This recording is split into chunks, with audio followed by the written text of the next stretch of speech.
Y lo que quiero hablarte esta mañana es de cómo actuar bajo presión. No les voy a decir que levanten la mano, pero alguno está bajo presión, alguno se siente presionado, alguno siente que hay que tomar decisiones, que es un tiempo difícil, que es un tiempo donde se movió un poquito la estantería, porque yo siento eso hace por lo menos un mes atrás. Y el Señor sabe lo que me taladró esta semana. A mí me pasa algo bastante característico. Me empiezo a preguntar desde el martes, normalmente, el lunes no, desde el martes, cuál es la palabra para el siguiente domingo. El Señor me habla una frase muy particular. ¿Y saben qué me decía? Gotas de sangre. Gotas de sangre. Gotas de sangre. Obviamente me vino a mí enseguida a la mente el versículo ahí en el monte en Getsemaní. Y bueno, cuando fui de vuelta a la palabra a leer, a desmenuzar un poquitito el texto, me di cuenta que era la palabra. Pero siempre llega así como, ¿no? Como haciéndome así, hablándome directamente en la cabeza con una palabra específica. Entonces, si estás bajo presión, déjame decirte que la presión puede sacar lo mejor de vos o lo peor de vos. Porque no es que bajo presión hay un solo resultado, un único. No. Hay dos resultados. O sacás lo mejor porque pones toda tu fe, confías en el Señor, o te enojás, todo lo contrario, ¿no? Se entiende, ¿no? Puedes sacar lo peor también de nosotros. Bajo presión se sabe quién verdaderamente somos. Porque es muy fácil precisamente venir a estar acá, estar contento, estar feliz, mientras tu economía está bien, tu matrimonio funciona bárbaro, todas las cosas más o menos funcionan. Lo difícil es cuando viene la presión, que ya alguna cosa se te desacomoda, o seguir alabando al Señor, seguir en la misma situación. Ahí es donde está la verdadera cuestión. Pero los hijos de Dios somos todos presionados. El Hijo de Dios, el unigénito, lo fue también. Así que ahí dice Lucas 22:39, que y saliendo Jesús se fue como solía al monte de los olivos, y sus discípulos también le siguieron. Jesús se identificó en todo. ¿Se acuerdan que hace algunos domingos hablamos de Hebreos, donde la palabra nos indica que Él se identificó en todo con vos y conmigo? Así que antes de hacer una oración igual crítica, ¿no? ¿Vieron cuando uno se sienta o se arrodilla o lo que sea para orar y en vez de orar se queja? Y a veces a uno le sale como esa cuestión de que, pero vos no sabés lo que estoy viviendo, hablándole a Dios, digo, y no se da cuenta que Jesús se identificó en todo con nosotros. Y aún le pasaron muchísimas cosas mucho peores, porque me parece que acá, si todos levantan la mano, yo no veo ningún clavo, ¿no? Ninguno tiene un clavo acá en la mano, ninguno tiene los latigazos en la espalda, parece que estamos un poco mejor que eso, ¿no? Pero Él se identificó en todo lo que nos podía pasar a nosotros. Así que ya tenemos que correr esa oración de queja, de crítica, de Señor, a mí no me escuchás, pero mira lo que estoy pasando. Sí, Él te está escuchando, Él sabe lo que estás pasando, es más, Él pasó por lo que vos estás pasando.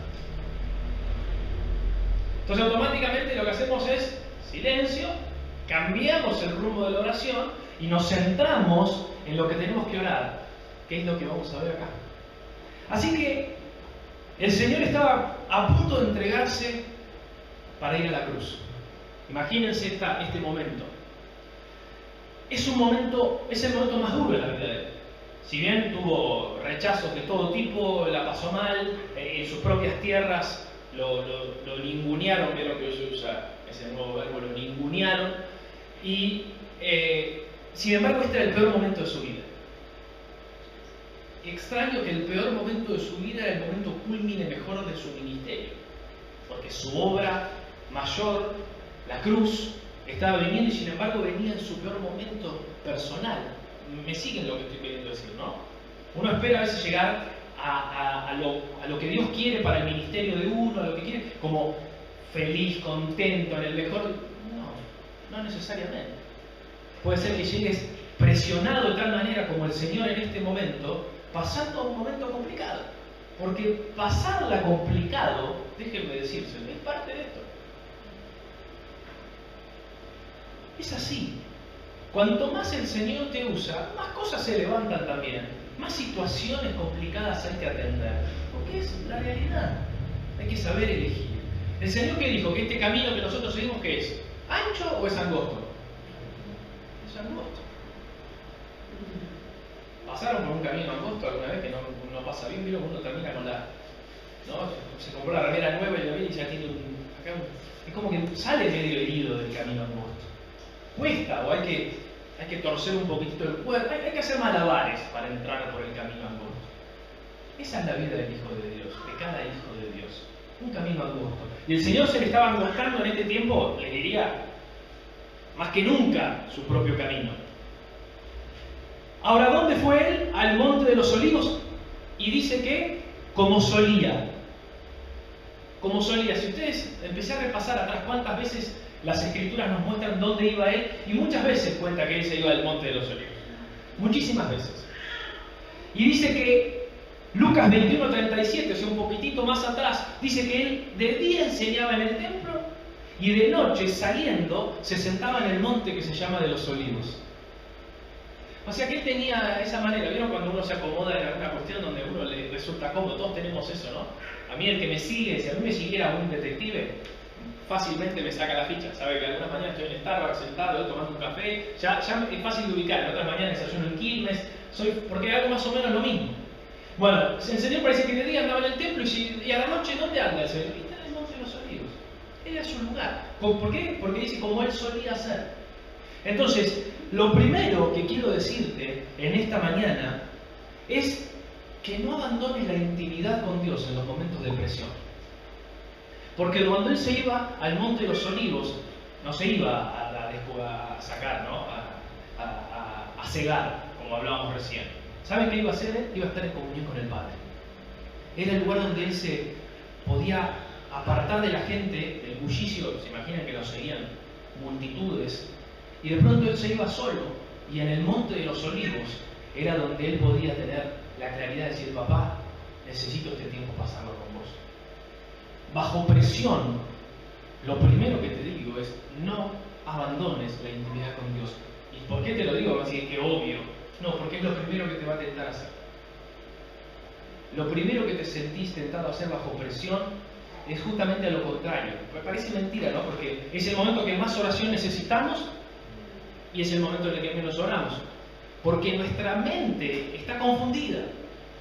Porque la presión nos agobia. Entonces lo que menos sentimos es ganas de orar. Sentimos más bien ganas de huir, ganas de solucionar. Y hay temas que no se solucionan así de fácil. Hay que orar. Que por otra parte es lo más fácil, entre comillas, que puedes hacer.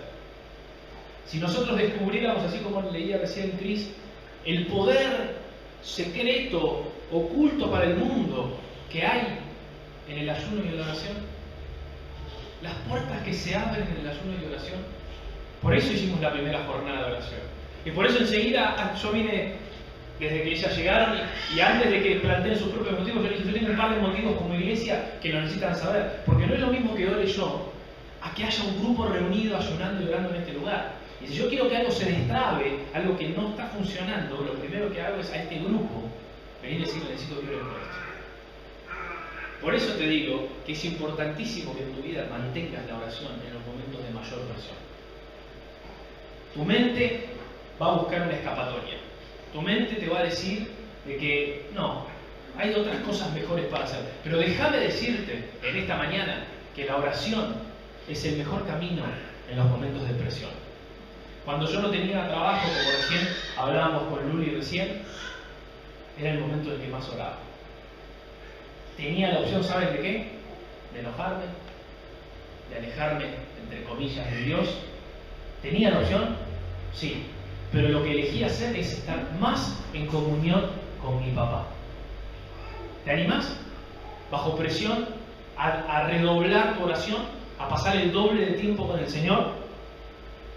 Porque dice el versículo 40, Lucas 22:40, que cuando llegó a aquel lugar les dijo a los discípulos: oren para no entrar en tentación.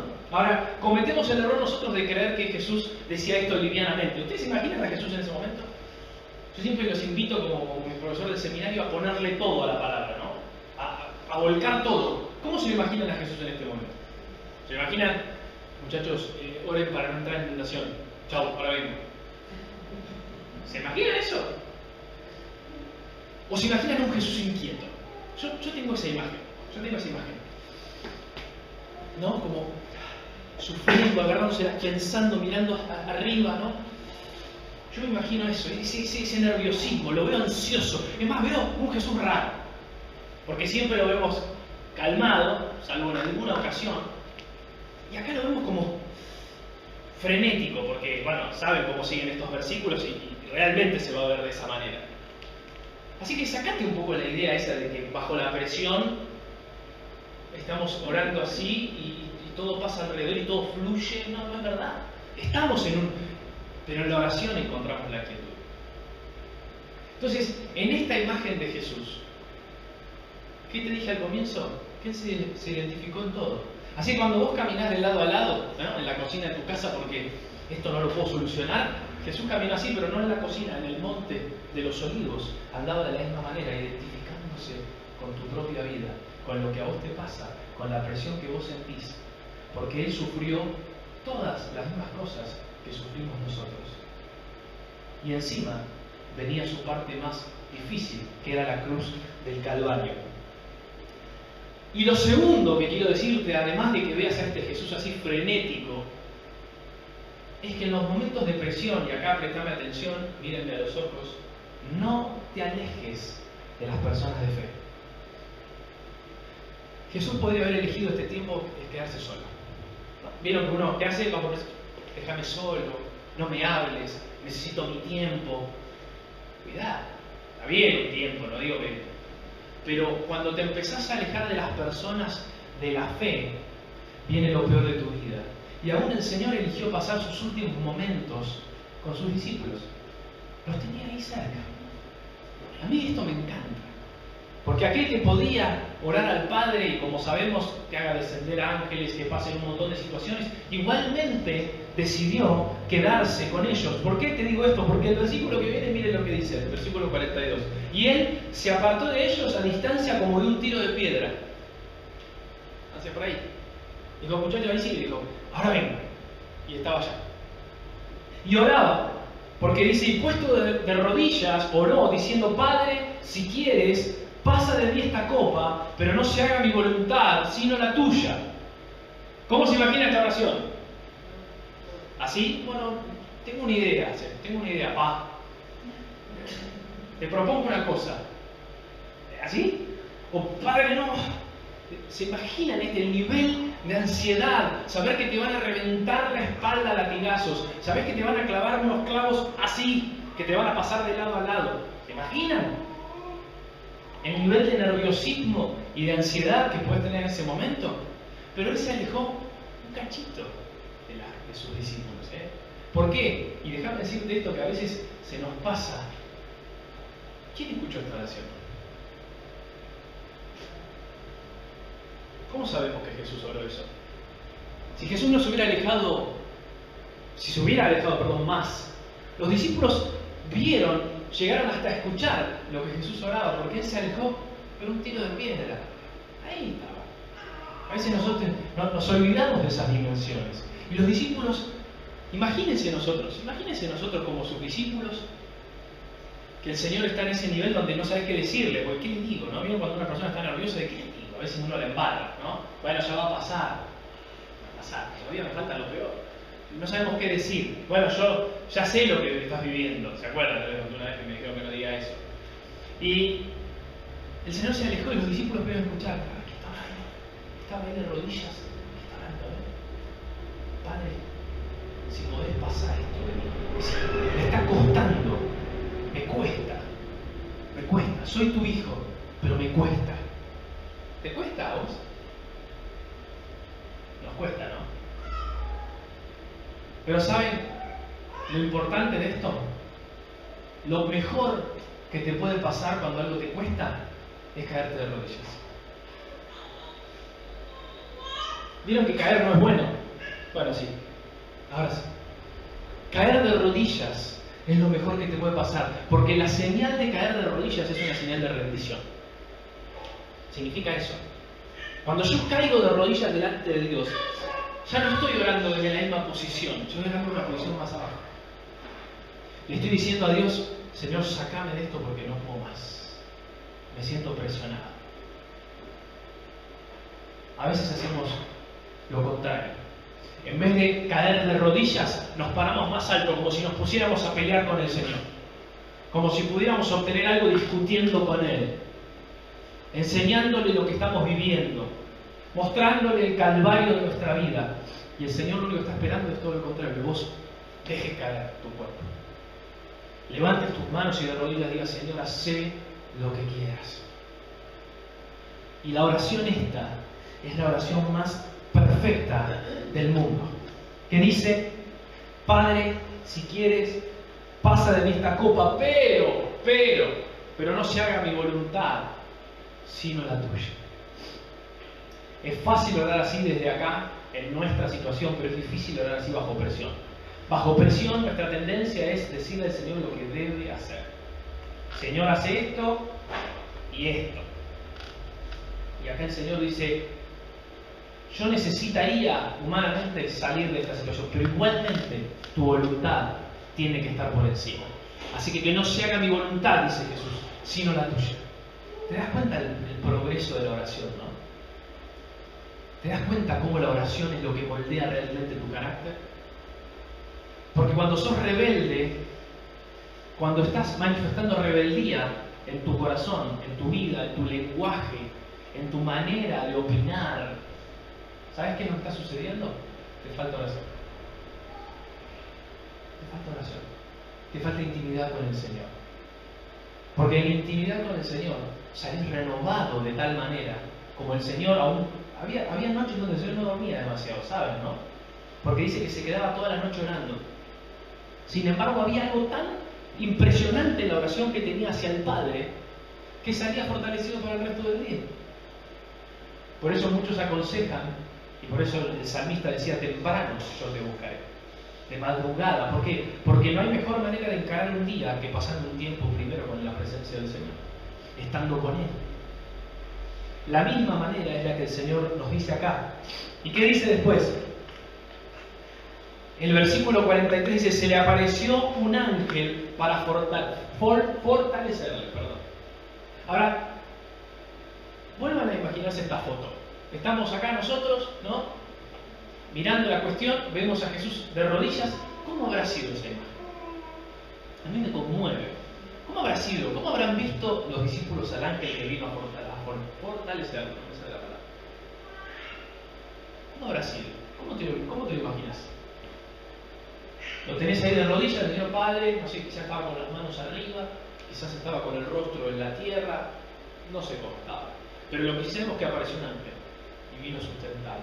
Cambié la palabra, ¿vieron? Porque fortalecer no me salía. Y aparece el ángel. ¿Cómo habrán visto? ¿Cómo era el ángel? Era un ángel de 4 metros, como algunos dicen que vieron un ángel, y dicen: yo vi un ángel a 4 metros de alto. ¿O no? Pero déjame decirte algo básico y elemental. Que cuando vos orás que la voluntad del Padre se haga, ¿sabes qué activás? Lo sobrenatural. Lo sobrenatural se activa, aunque no lo vean tus ojos, ¿eh? Yo creo que si el Señor debe tener un libro, ¿no? Un libro de actas donde Él va anotando todas las cosas y dice la palabra que un día veremos todas las cosas como son.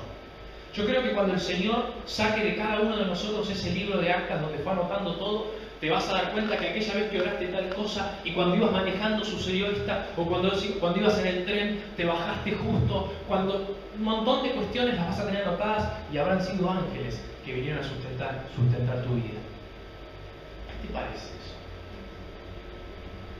¿Me entendés lo que estoy diciendo?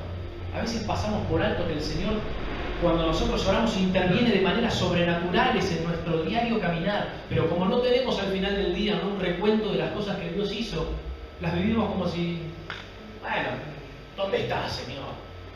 Cuando nos pasa algo, ¿y dónde estás? ¿Dónde estás en esta situación? Y el Señor nos tendría que pegar una libreta así de frente en la cara, ¿no? Diciendo: mira, acá, acá y acá y acá. Y vos ibas derecho a esto y yo te cambié para allá. Y vos te estabas quedando sin esto y mandé un ángel y hizo aquello otro. Cuidado con olvidarnos, que creernos que el confort que tenemos, que lo que vestimos, que lo que comemos, que lo que hacemos, ahí no está Dios, porque sí está Dios ahí. Y mucho más está el Señor también en aquellas cosas que no sabes por qué no te sucedieron a vos. Entonces tenés un buen motivo para darle gracias. Por eso Pablo, cuando empieza a hablar de esto, termina llegando a un momento y dice, bueno, al final, mientras tengamos que comer y que vestir, tenemos que estar contentos. Porque él se da cuenta de que la misericordia de Dios es tan grande que él podría vivir solo con su misericordia.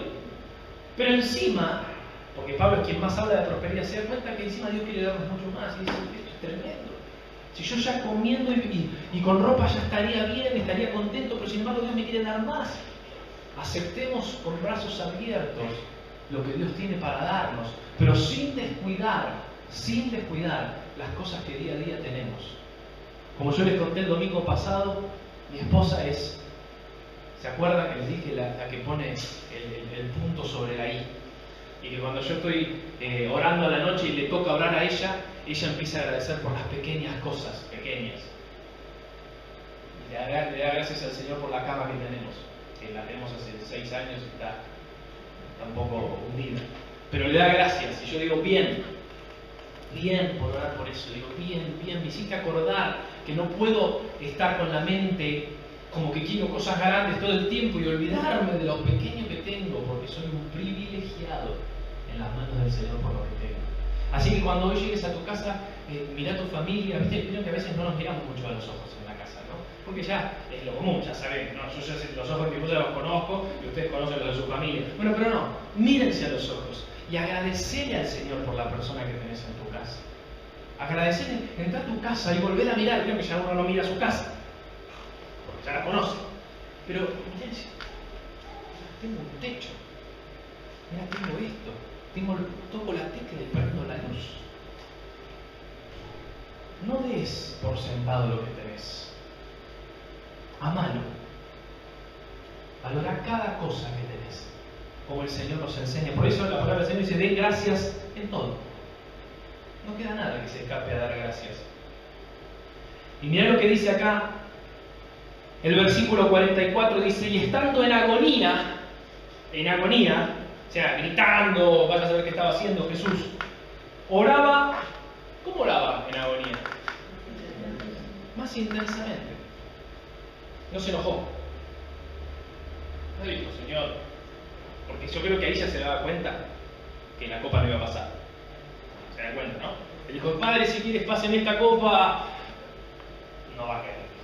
Y entonces, ¿qué hacía? Entró en agonía, porque se dio cuenta que la respuesta era a la cruz. Y más intensamente oraba en ese momento, y era su sudor como grandes gotas de sangre que caían a la tierra. ¿Se imaginan esta situación? ¿Se imaginan los discípulos? Porque esto lo están viendo los discípulos que le contaron a Lucas, porque Lucas lo escribe, pero los discípulos le contaron. ¿Se imaginan esta situación? Viendo a Jesús primero arrodillado, después orando en agonía y después sangrando, le caía sangre del cuerpo. Una cosa extraña, probablemente ellos nunca lo habían visto. ¿Ustedes lo vieron? ¿Cómo es esto? ¿Alguien vio esto? No. ¿Se dan cuenta el grado de complejidad que esto tiene? Y acá recuerdo lo que significa Getsemaní, porque él estaba en Getsemaní. ¿Saben lo que significa Getsemaní? La prensa de los olivos, donde los olivos eran prensados, eran puestos bajo presión. Miren si era profético el nombre, ¿no? Estaban esperando, un día se iba a cumplir, que no solamente los olivos iban a ser prensados, sino el Mesías iba a ser prensado en ese lugar. Y acá estaba el Señor. ¿Y saben cómo se llama esto? Hematohidrosis, que está científicamente comprobado, que cuando una persona es sometida a un estrés y a una presión inabarcable, ya una cuestión que excede lo normal, se rompen algunos vasos sanguíneos y uno empieza a sudar sangre. ¿Se dan cuenta de esto, no? ¿Se dan cuenta el nivel de sacrificio del Señor por vos y por mí? O sea que el Señor pensaba en nosotros mientras iba igual para adelante. Mientras Él iba derecho camino a la cruz, Él pensaba en nosotros, en lo que estaba haciendo por nosotros, en lo que estaba haciendo por la humanidad. Y estaba dando su propia vida. Dice que Él fue molido por nuestros pecados. Él estaba bajo presión. Así que esas gotas de transpiración pasaron a ser rojas, coloradas, y se hicieron gotas de sangre. Y él entró en este proceso de hematohidrosis, donde uno termina exhausto, cansado, y llega a su peor momento, la cruz, con mucho cansancio encima. Así que en esta mañana, lo que quiero sembrarte es enseñarte cómo se actúa bajo presión. El modelo, una vez más, por favor, grabate esta palabra. Cuando quieras saber cómo se actúa bajo presión, volvé a leer Lucas 22. Cuando tengas que ministrar a alguien que dice, es que me siento presionado, o alguien que está muy ansioso, o alguien que está acelerado, este es el mensaje perfecto para una persona que está pasando eso. Y te lo voy a refrescar bien brevemente. Lo primero que dijimos es no abandonar la intimidad con Dios. Lo primero, no abandones la intimidad con Dios. Porque si ya te soltás de la mano del Señor, lo que viene es más presión, más agonía. Lo segundo es no alejarte de los hermanos en la fe, porque Él se alejó de los discípulos un cachito, tan poquito que lo escuchaba. Entonces, alejate muy poquitito, que los tengas a mano, porque ¿sabes qué pasa? ¿Saben lo que hacemos normalmente? Nos empezamos a acercar a las personas equivocadas cuando estamos bajo presión. ¿Vieron? Los que nos ofrecen una salida fácil, los que nos dicen, no, olvídate esto. O si no saben qué, los que nos empiezan a convencer de que Dios es el que nos puso todo esto y que nos quiere ver mal, gente no de fe, gente que apaga tu fe. Cuidado con las personas que te rodeas, porque las personas que te rodeas dicen mucho de lo que vos sos. Sabían eso, ¿no? La palabra dice, no erren, las malas conversaciones corrompen las buenas costumbres. Juntate con gente que habla todo el día de lo que no hay que hablar y terminarás hablando como ellos. Y no ellos como vos, vos como ellos. Funciona de esa manera, la palabra lo dice. Tercero, orar para que en esa situación no se haga tu voluntad, sino la del Padre. ¿Ven el proceso, no? Lo tercero, que se haga la voluntad del Padre.